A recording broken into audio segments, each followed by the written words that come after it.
બોટાદમાં મોટા સખપર ગામે સમસ્ત કોળી ઠાકોર સમાજનું સંમેલન જોવા મળ્યું, જ્યાં દિલ્હી બોટાદમાં બે સંમેલનથી કોળી સમાજમાં રાજકારણ ગરમાયું છે।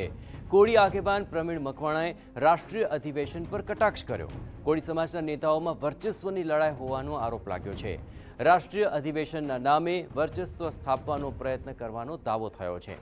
અત્રે ઉલ્લેખનીય છે કે થોડા સમય પહેલા આપના તાલુકા પંચાયત સદસ્ય પ્રવીણ મકવાણા પર અજાણ્યા શખ્સો દ્વારા જીવલેણ હુમલો કરવામાં આવ્યો હતો। ત્યારે આ હુમલાના વિરોધમાં કોળી સમાજે એકતા પ્રદર્શન કર્યું, પરંતુ એક તરફ રાષ્ટ્રીય સ્તરે સંગઠન મજબૂત કરવાનો પ્રયાસ થઈ રહ્યો છે, બીજી તરફ ગુજરાતમાં અલગ સંમેલન યોજાતા ચર્ચાનો વિષય બન્યો।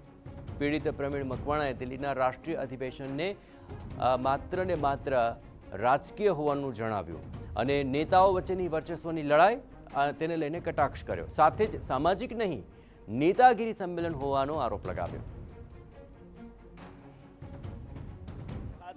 सम्मेलन अधिवेशन आ घणा टाइम थी चाली रह्यु छे।